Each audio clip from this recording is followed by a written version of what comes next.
става тук, бе? Какво става тук? То скалата, какво ми се обяснява постоянно? За втори път вече ми косва моето... Това е моята кариера! Ти какво искаш? Какво ново в света на гейминга и поп-културата? Айде да видим!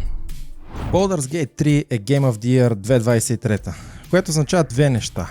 Първо, че трябва да я доиграя. Остават ми още около 48 000 часа в нея, и второ, че студиото Larian ще продължи напред с този тип игри, защото очевидно са топ тир. Огромният успех на Baldur's Gate 3 дойде като изненада за много. Не защото качеството му е под въпрос, а защото играта е от жанр, който не е лесно смилаем или достъпен за масите. Какво имам предвид? Baldur's Gate 3 е походова игра, тип Dungeons and Dragons. За това какво ще се случи в играта, хвърляш зарове, правиш стратегии, четеш статистики и взимаш решения почти на всеки ход. Динамиката е по-различна, играта е по-бавна от нещо тип Diablo или God Simulator.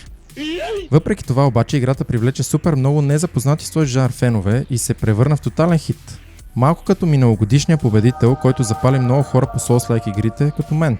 Наблюдавам тренд в тази насока. Девелоперите се опитват да направят игрите си максимално достъпни за всички, не само за кор феновете си, но без да загубят ДНК-то на играта или това, което я прави уникална. Това е много тънък лед, по който трябва да ходят. Подобен тип баланс е труден, замислете се. Ако играта е по-динамична, по-бърза, с по-малко решения, може да се хареса на повече хора, но няма да бъде себе си. Няма да бъде Dungeons and Dragons, няма да бъде Baldur's Gate 3.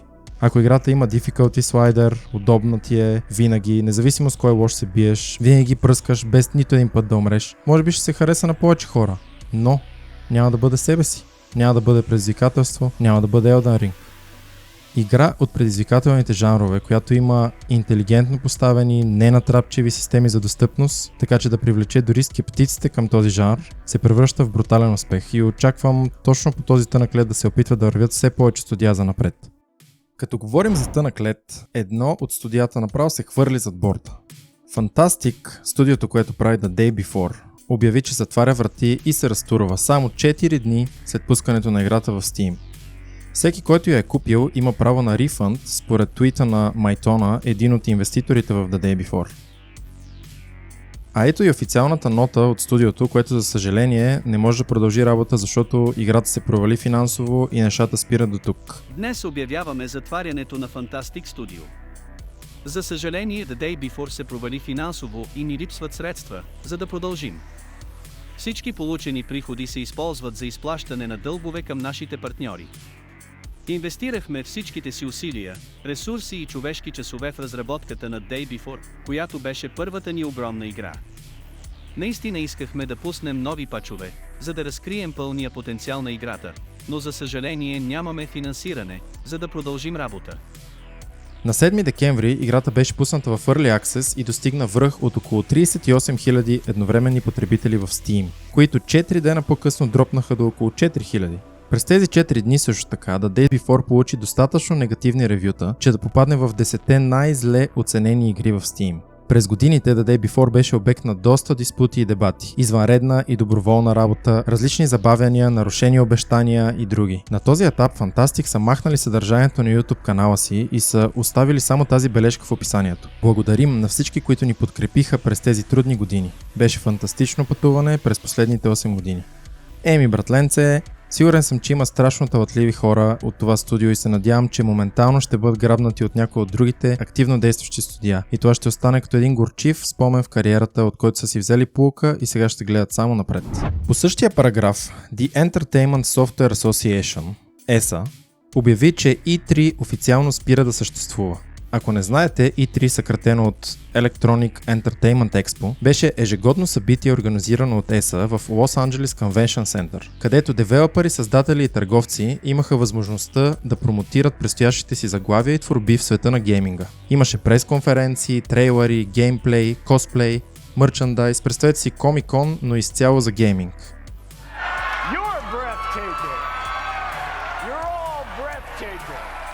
И да, както може да се представите, събираше страшно много фенове от цял свят.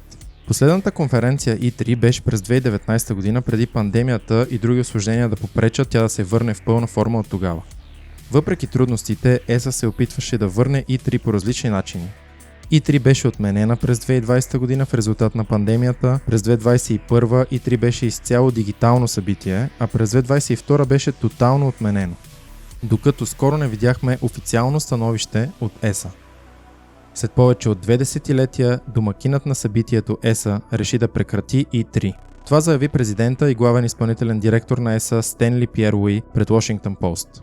Знам, че цялата индустрия, играчите и създателите имат много страст към E3. Споделям тази страст. Знаем, че е трудно да се сбогуваме с толкова обичано събитие, но това е правилното нещо, което трябва да направим, като се има предвид новите възможности, които нашата индустрия има, за да достигне до феновете и партньорите. Пиер Уи заяви пред Washington Post, че затварянето на E3 означава, че видеоигрите и околния бизнес са разцъфнали по различни начини, отбелязвайки, че всяка от големите компании за игри може да създаде свои собствени индивидуални евенти. Тук най-вероятно се има предвид формата, популяризиран от Nintendo със своите Nintendo Directs. Подобен подход сега имат и Xbox и PlayStation. Нищо не може да замести живото представление, да отидеш, да видиш, да пипнеш, деца вика, но в този нов дигитален и динамичен свят, кой друг, ако не създателите на бъдещото поколение игри, ще мисли за алтернативни начини на презентиране? Ясно е, че организирането и участието в подобно единично събитие за всички е свързано с страшно много логистика и нищо друго. Дано този бюджет го налеят обратно в игрите си и ни дадат по-завършени и технически изправни заглавия. Ако очаквате с нетърпение да играете Suicide Squad Kill the Justice League, особено заради историята, времето ви в нета ще е малко по-трудно. Изтекоха онлайн някои от големите сюжетни линии в историята на играта и създателите й Rocksteady разбираемо не са доволни. Течовете проистичат от затворен бета-тест, в който аудио, изображения и видео, показващо основни сцени и все още неразкрити герои излязаха в дивото. Аз естествено няма да споделя нищо от това тук, защото го намирам за грешно и антигейминг, но ако искате да се информирате повече, нещата не са много трудни за намиране. Rocksteady публикуваха и официално съобщение в своя Twitter акаунт, имам предвид Tesla акаунт, имам предвид X акаунт. Винаги е неприятно да се видят ликове, особено за феновете, които чакат да играят играта за пръв път и да бъдат изненадани и заинтригувани от историята. Сега тези фенове ще трябва да чакат 2 месеца, избягвайки спойлери в нета. Действието в Suicide Squad се развива няколко години след края на Batman Arkham Knight и основните герои там са Harley Quinn, Deadshot, Капитан Бумеранг и King Shark. Те ще трябва да защитават земята от Brainiac и от промитите мозъци на Justice League. Има ли почва това нещо при нас? Има ли фенове? Вие ще кажете. God of War Ragnarok's Valhalla DLC излезе вече за PlayStation 5 и PlayStation 4, по-малко от седмица след като беше разкрито на Game Awards 2023. DLC-то ще е епилог на събитията от основната игра и ще е в рок стил, което означава яко кютек. Режисьора на Ragnarok Valhalla, Михир Шет, съобщи, че в DLC-то има предизвикателство, което никой от екипа от девелопери не е успял да завърши на трудността Show Me Mastery. Толкова съм любопитен да видя колко бързо играчите ще ни смирят, както често правят, но може би този път сме ги победили? Не мисля, че сте, но продължавайте да опитвате. Има доста намеци и слухове, че следващите игри от поредицата ще отидат към Египет, което мисля, че ще зарадва доста фенове. Кой не би искал да контролира Крейтос и да се изправи лице в лице с Анубис, Ра или Краля Скорпион? Oh my god, beautiful!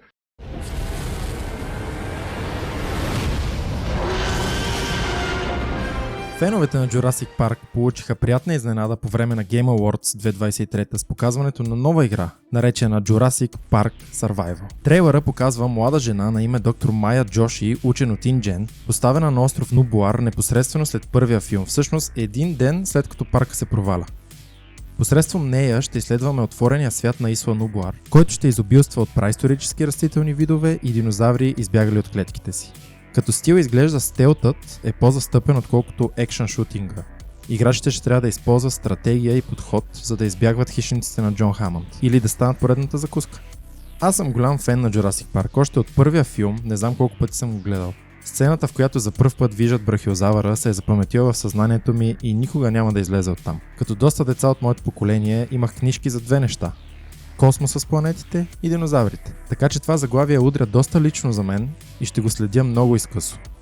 Jurassic Park Survival все още няма анонсиран релиз дейт, но ще дойде за PlayStation 5, Xbox Series X и S и PC. Rise of the Ronin излиза на 22 март до година и ще е най-голямата игра на Team Ninja до сега.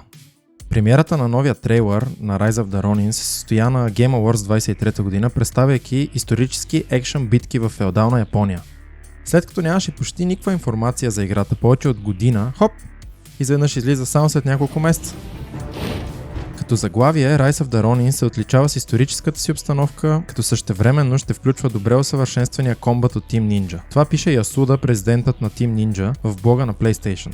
По време на създаването на най-голямата ни игра до сега, ние работихме заедно с екипа на SIE, за да създадем преживяване, което позволява на играчите напълно да се въплатят в ролята на Ронин, или самурай без господар, по време на заключителните дни на шугуната Токунава. Действието в Rise of the Ronin се провежда в края на 19 век и ще включва исторически фигури, важни за възхода на Япония към по-модерната култура. По време на играта, нашите избори ще повлияят на това как да се развива историята и как да се оформя бъдещето на Япония. Но да не се заблуждаваме, всеки чака тая игра, защото е играл Ghost of Tsushima и знае какво е чувството да се въобрази на нинджа. Да дебне оценките, да хвърля шурикени и да сече с катаната. Тая тематика тепърва ще се появява в следващи заглавия, като следващия голям Assassin's Creed, за сега наречен Red. Rise of the Ronin ще има и Digital Deluxe Edition, включващ костюми, оръжия, официален саундтрак и други гъдели. Кой ще я играе? Last of Us Online умря. Naughty Dog обяви, че прекратява разработката на The Last of Us Online, дългогодишното си мултиплеер заглавие, чието действие се развива в популярната постапокалиптична Last of Us вселена. В публикацията Naughty Dog обяснява, че е взела невероятно трудното решение да отмени проекта, след като очевидно е станал толкова голям, че студиото е осъзнало, че ще трябва да отделя прекалено много ресурси, за да го движи за години напред. The Last of Us Online първоначално беше замислено като мултиплеер DLC, прикрепено към The Last of Us част 2. Въпреки това, тъй като обхватът му се разшири, Naughty Dog взе решението да го направи по-голямо самостоятелно заглавие, давайки сцената изцяло на Last of Us Part 2, която се появи през 2020 година и достигна до успехи сред критици и фенове, въпреки че поляризира доста от тях. The Last of Us Online направи по-официалния си дебют по време на Summer Game Fest през 2022 година, въпреки че тогава студиото показа само концепт картинки и не даде дата за излизане. През януари Naughty Dog пусна нови концепт картинки, обещавайки да сподели повече подробности за играта по-късно тази година. През октомври 25 служители бяха съкратени в различни отдели, най-вече QA, като в доклада се посочва, че развитието на The Last of Us Online е застрашено. И няколко седмици по-късно Sony забави заглавието заедно с други предстоящи игри. Миналия месец Sony обяви The Last of Us Part 2 Remastered, модернизирана версия на играта от 2020 година, която стартира следващия месец с нови подобрения и допълнения, като например режима No Return. Премиерата на сериала Last of Us в HBO се състоя по-рано тази година и спечели награда за най-добра адаптация. Франчайзът дори се здоби със собствена хорър къща в Universal Studios Halloween Horror Nights. И въпреки тези успехи, пред опцията да поддържа мултиплеер, лайв сервис игра и тази да създава изпипани синглплеер заглавия, Naughty Dog явно ще продължи с второто. И аз съм супер щастлив за което. Никога не съм бил фен на мултиплеер, лайв сервис игрите. Играхте ли вече Econ Stranding? Имам предвид Death Stranding. Една много интересна игра, която доста хора описаха като Walking Simulator, доставчик Simulator, повече къс сцени отколкото геймплей, но не може да се отрече, че историята и картините в нея са уникални. Докато я играех и се опитвах да схвана сюжета, постоянно си мислех, геймплея ми е малко скучен, но тая откачена история ще е идеална за филм или сериал. Ако и вие сте си мислили същото, някой ни е чул, защото продуцентската къща зад Ex Machina, Hereditary, Talk to Me, Everything Everywhere All at Once, A24 и създателя на Death Stranding, Kojima Productions, си партнират за игрална адаптация на Death Stranding. Новината за това партньорство за пръв път бе показана с една тениска, на която се вижда логото на A24 украсено с нишките от Death Stranding. По това време официалните канали на Kojima Productions и A24 не бяха казали нищо по отношение на партньорството, но сега в официалния си акаунт A24 потвърдиха: официално е, партнираме си с Kojima Productions за игрална адаптация на Death Stranding. Kojima Productions също потвърди новината в отделен блогпост на своя уебсайт. В него се казва, че филмът от A24 обещава да се задълбочи в мистериите около апокалиптичното събитие, наречено Death Stranding, което размива границата между живота и смъртта и ражда кошмарни същества в свят на ръба на колапса. Като режисьорът на Death Stranding Хидео Коджима разкрива, че е дълбоко ангажиран в продуцирането, надзора, дизайна и съдържанието на филмовата адаптация, но не е на режисьорския стол на самия филм. За сега.